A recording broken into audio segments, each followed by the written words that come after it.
오늘 함께 보신 본문으로 누가 마지막에 웃을 것인가? 누가 마지막에 웃을 것인가? 우리도 흔히 하는 말로 마지막에 웃는 사람이 승자다 이런 말 하는데 오늘 누가 마지막에 웃을 수 있을까? 살다 보면 억울한 일 한두 번쯤은 다 당하면서 살게 되죠. 누명도 뒤집어 쓰고 또 내가 하지 않은 일을 했다는 그런 여러 가지 억울한 일들을 당하게 됩니다. 개인과 개인 간에야 그냥 참아버리거나 그냥 잊어버리거나 아니면 찾아가서 왜 그랬냐 이렇게 한두 번 따지고 이렇게 끝낼 수 있지만 이게 조금 더 조직적으로 되면 굉장히 어려움이 있죠. 그래서 오늘날처럼 사법제도가 잘 돼 있는 시절이면 그래도 빚을 내서라도 변호사를 선임해서 내 억울함을 좀 풀어달라고 호소라도 하지만 이 고대 사회에는 여러분 그 재판이 오늘날과 같지 않습니다. 오늘날은 검사가 있고 변호사가 있고 판사가 있고 고소자가 있고 이제 피고소자가 있고 이렇게 여러 파트로 나누지만 고대 사회는 검사가 없습니다. 그리고 변호사도 당연히 없어요. 그러니까 누가 검사가 되냐면 내가 고소하면 내가 검사가 되는 거예요. 저 사람의 죄상을 내가 다 증명해야 됩니다. 그러면 나는 피고자가 되지만 동시에 변호인도 돼야 됩니다. 내가 무죄하다는 것을 막 호소해야 됩니다. 그래서 이 3자로 이렇게 합니다. 한사가 있고 그다음에 나를 고소한 사람 그리고 나 또는 반대로 내가 있고 내가 고소한 사람 이렇게 3자 구도로 재판이 이루어집니다. 그러면 오늘날에는 이제 재판의 기록도 있고 또 여러 가지 감시 시스템도 잘 돼 있어서 판사들도 이렇게 조심하죠. 그러나 고대 사회는 그런 게 있습니까? 기록이 있습니까? 뭐가 있습니까? 그래서 출애굽기나 신명기에 보면 하나님이 지속적으로 말씀하시는 게 재판을 굽게 하지 마라. 가난한 사람이라고 편들지도 말고 부자라고 편들지도 마라. 재판은 재판일 뿐이다. 사람 따라서 이렇게 판결하고 저렇게 판결하지 마라. 이런 그 규정들이 구약에 여러 번 나오는 걸 우리가 보게 되죠. 그래서 이 재판에서 제일 중요한 건 당연히 판사.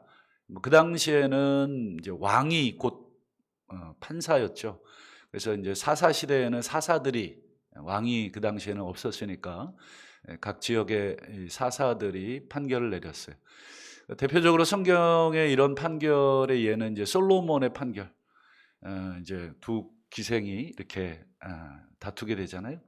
그러니까 검사도 없고 변호사도 없어요. 그냥 본인들이 왕한테 찾아가서 억울함을 호소하고 막 저 사람이 이거 잘못했다 그러고 나는 또 아니라 그러고 이제 그러니까 왕이 되게 중요한 것입니다. 그래서 잠언 31장에 보면 왕은 술 취해 있으면 안 된다. 이 얘기를 하는 것입니다. 늘 정신이 맑아야 한다. 어떤 판결을 내리기 위해서는 이 혼미해져 있을 수가 없다. 다른 일에 이렇게 정신 팔려 있거나 술에 빠져 있어서는 안 된다. 이런 얘기들이 이제 나와 있죠. 그래서 시편에 보면 인간의 재판장들에 대한 이 판결이 굽고 억울한 시인들이 많이 나오죠. 그래서 오직 의로우신 재판장이신 하나님께 호소하는 하나님이여 나를 판단해 달라고 도대체 나는 억울해 죽겠다고 이런 내용들이 이제 시편에 주로 등장합니다. 우리가 지금 보고 있는 요한복음 13, 14, 15, 16, 17 굉장히 길죠. 이 긴 장은 이제 예수님 십자가를 앞두고 유월절 밤에 이루어진 예수님의 이 이야기로 보여집니다. 다른 복음서에는 없는 내용들이 이 요한복음에 굉장히 많습니다. 예수님이 이런 말씀을 하셨나? 마태, 마가, 누가에는 없는 내용들이 이 요한복음에 많이 있어요. 오늘 본문도 거기에 대한 말씀입니다. 오늘 이 16장을 이제 우리가 보는데 예수님이 걱정이 많아요. 왜냐?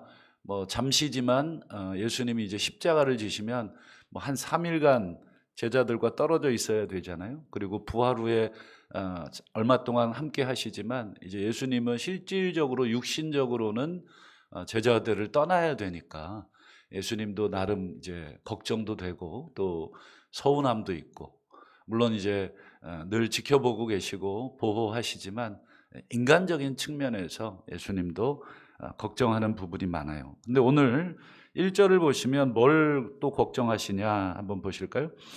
내가 이것을 너희에게 이름은 너희로 실족하지 않게 하려 함이다. 여기 보시면 너희로 실족하지 않게, 실족이라는 말은 말 그대로 이게 걸려서 넘어진다 이런 말이잖아요. 걸려 넘어진다. 이 영어에 여러분 스캔들이라는 단어가 요 헬라어의 요 단어입니다. 스칸달리조라는 헬라어에서 스캔들, 뭐 유명 배우의 스캔들, 유명 배우가 어떤 사건에 걸려 넘어진 거죠. 그래서 이제 막 신문에 막 기사화하고, 그게 바로 이제 스캔들이고 걸려 넘어졌다. 오늘 우리식으로 실족, 옛날 어르신들이 번역하다 보니까 이제 실족했다, 걸려 넘어졌다 이런 말인데, 예수님이 왜 지금 내가 이렇게 장황하게 이야기를 하냐면 너희들 앞으로 걸려 넘어질 일들이 많다. 실족할 일이 많다.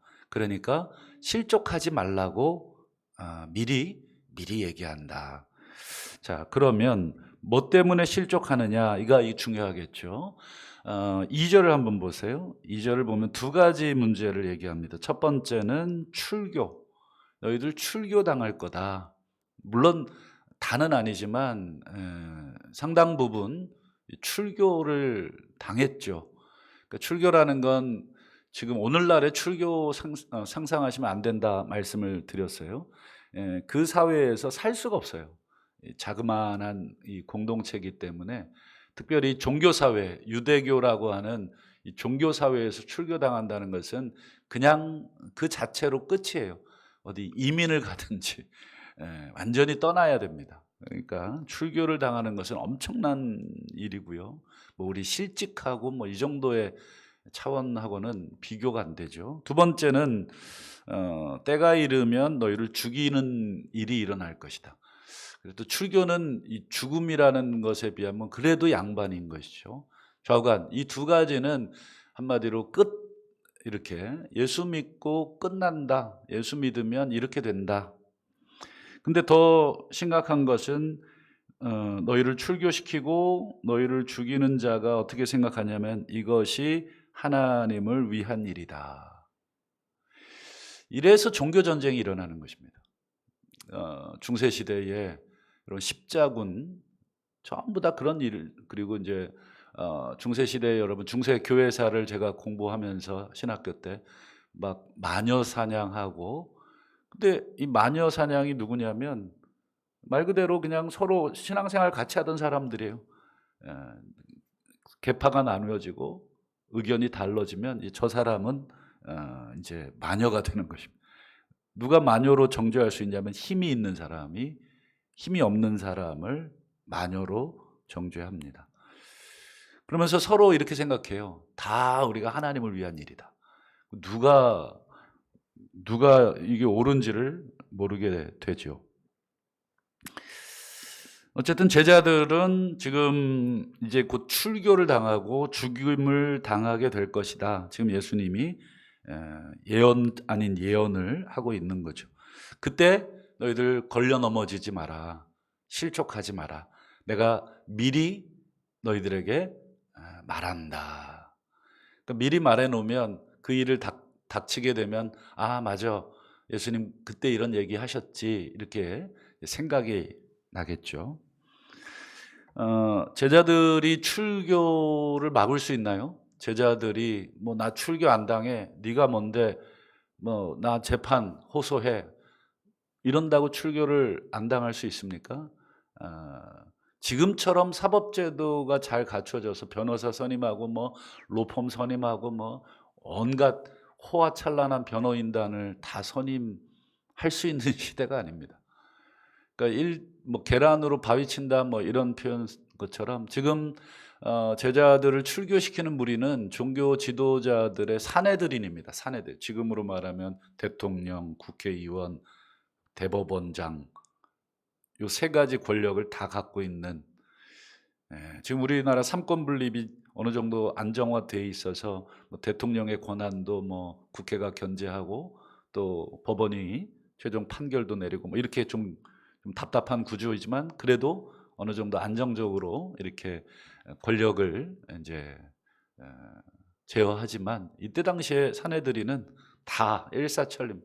예수님 재판도 사내들인이 주도하니까 그냥 끝나는 거예요. 밤에 체포돼서 새벽에 빌라도 앞에까지 가서 그리고 오전 9시에 처형. 그러니까 뭐 12시간도 채 안 지났습니다. 그러니까 그게 그렇게 끝날 수 있는 힘이 있는 거죠. 그런 사내들이니 제자들 하나 죽이는 거, 출교시키는 거 뭐 일도 아니죠. 그러니까 제자들은 억울해도 그냥 당해야 됩니다. 그러니까 이걸 뭐 스스로 보호할 수 있는 그런 상황이 아닌 것이죠. 여기서 우리가 아까 질문해야 될 건 이거죠. 누가 그러면 옳으냐? 누가 정말 하나님을 위한 일을 하고 있느냐? 제자들입니까? 아니면 이단의 괴수를 믿고 있는 믿고 있는 제자들을 출교시키고 죽이는 그 사람들입니까? 둘 중에 하나는 틀렸을 거 아니겠습니까? 제자들이 틀렸든 아니면 제자들을 출교시키고 죽이는 그 사람이 틀렸든 둘 중에 또 하나는 옳을 거 아니겠습니까? 누가 옳으냐? 이게 이제 판결을 누군가는 내려야 됩니다. 사람들에게 그 판결을 내리면 다 자기가 옳다 그럽니다. 다 자기가 정의롭고 자기들이 승리할 거라고. 그러나 우리 장담할 수는 없습니다. 그러면 이 문제를 이제 어떻게 할 것이냐? 그게 오늘 본문의 이야기입니다. 이렇게 걸려 넘어지고 답답한 상황이 생길 때 내가 예수를 믿고 있는데 왜 이렇게 이런 어려움들이 당하냐? 이런 상황 속에서 과연 내가 예수를 믿는 것이 바르게 가고 있느냐? 이런 의문이 들 때, 이렇게 걸려 넘어지려고 할 때, 실족하려고 할 때 판결을 내려줄 분이 필요하잖아요. 그게 오늘 본문인데 한번 7절을 한번 보실까요? 7절 우리 한번 같이 한번 읽어주시겠습니까? 시작. 내가 떠나가지 아니하면 오시지 아니할 것이고 가면 내가 그를 너희에게로 보내리라. 여기 보면 누가 나옵니까? 보혜사가 나오죠. 보혜사가 누구시죠? 성령님이잖아요. 성령.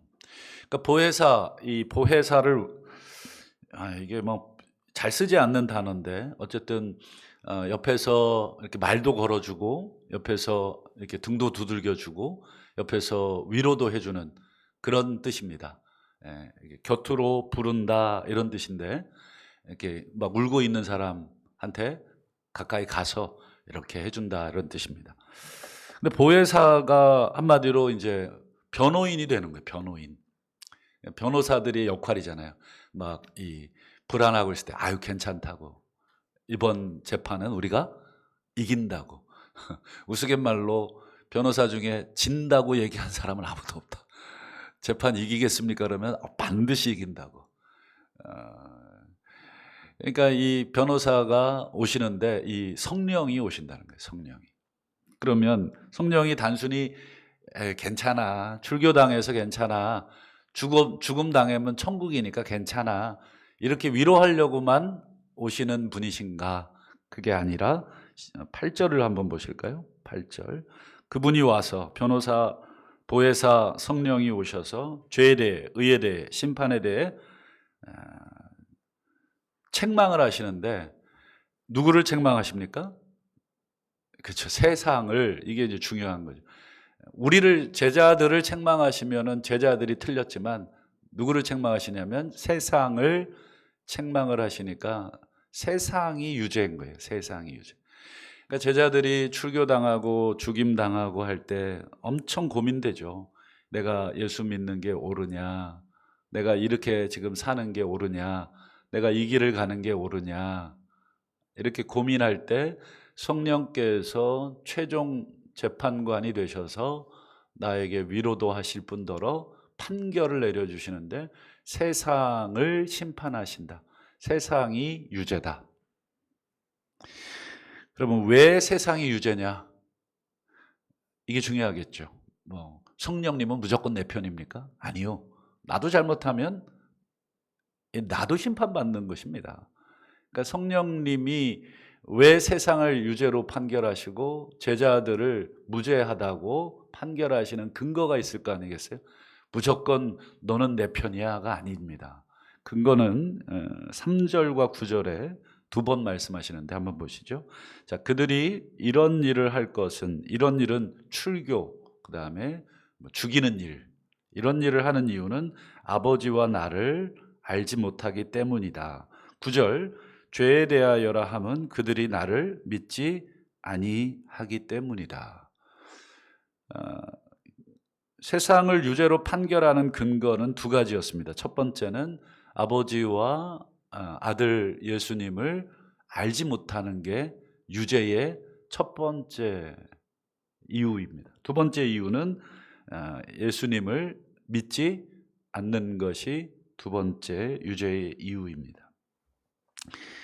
안다, 믿는다. 여러분, 이 단어는 추상적인 개념입니다. 아무도 확인할 수 없어요. 여러분, 하나님 아시죠? 안다고 고개 끄덕이셔도 저는 알 길이 없어요. 하나님 믿으시죠? 아멘을 천장이 깨지도록 소리 지른다 그래서 제가 알 길은 없어요. 안다, 믿는다. 이건 저에게도 해당되고 우리 모두에게 다 해당이 되죠.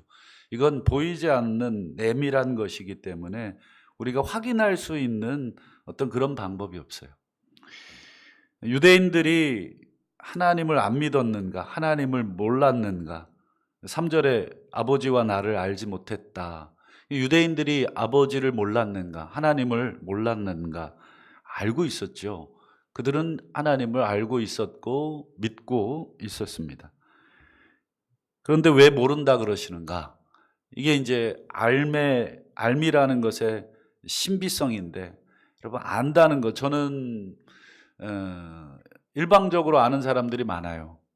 일방적으로 나는 유명한 연예인 누구도 알고, 정치인 누구도 알고, 유명한 목사 이름 한번 대볼까요? 다 안다 그래요. 그분 잘 알죠. 설교 좋아요. 그 정치인 좋아요. 뭘 한다고 내가 안다 그럴까? 그렇잖아요.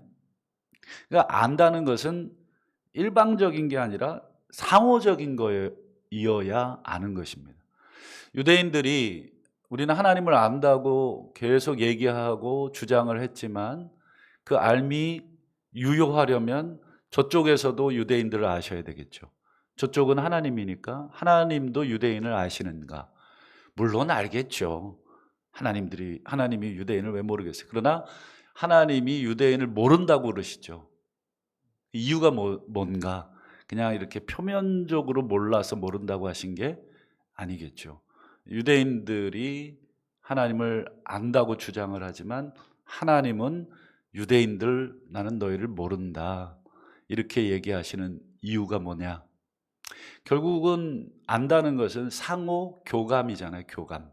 상호 간의 뜻을 알고 그 뜻대로 살고 그 뜻대로 이루어 드리려고 하는 상호 간의 교감, 이게 진정한 알미지. 저는 여기 계신 우리 성도님들 다 알아요. 그런데 다 알지 않죠. 상호 간의 교감이 없으면 그냥 저는 껍데기만 하는 거죠. 실제적으로 다 알 수가 없습니다.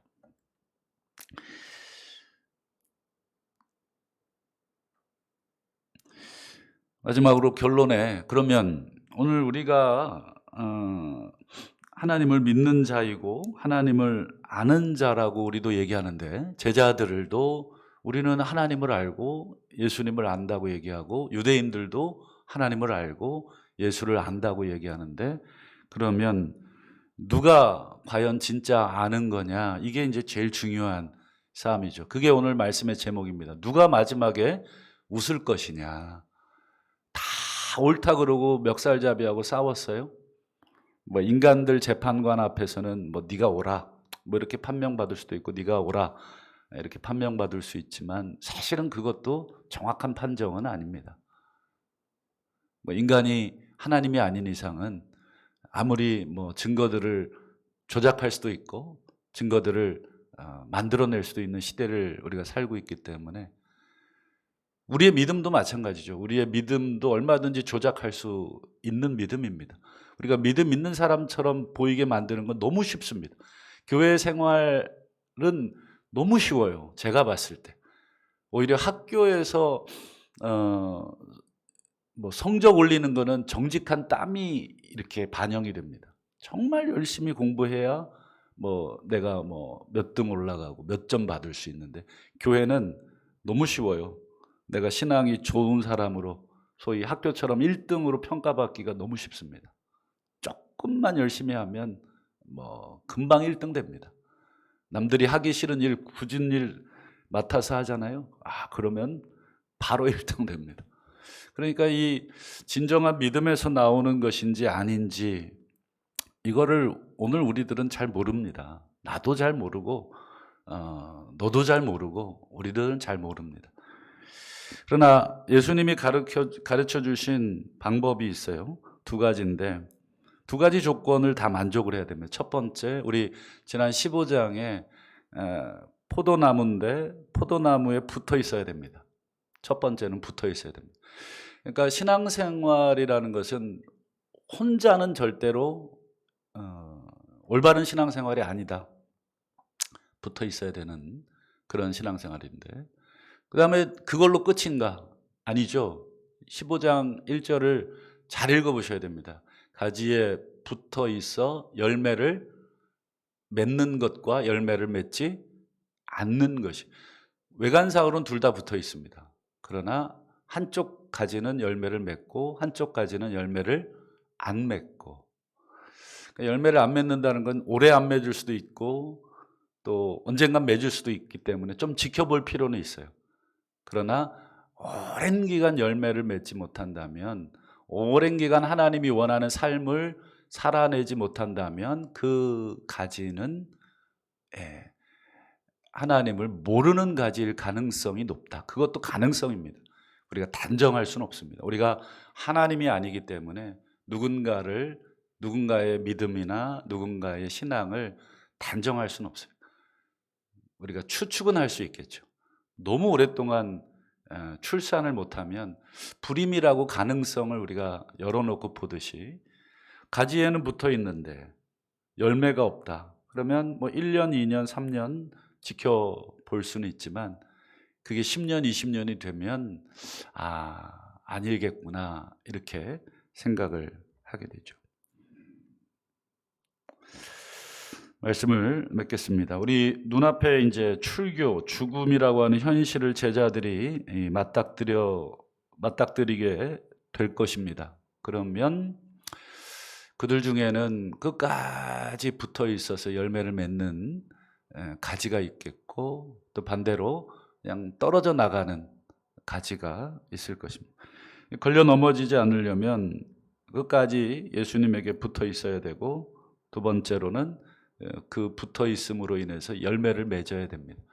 그래야 열매를 맺는 가지가 돼야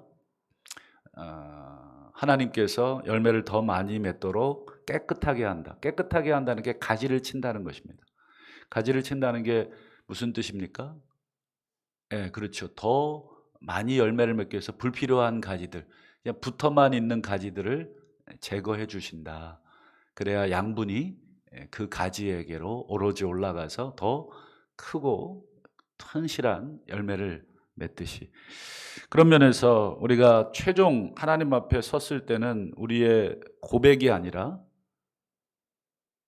우리가 주님을 믿었습니다라는 고백이 아니라 우리의 삶에 결국은 열매를 가져갈 수밖에 없다.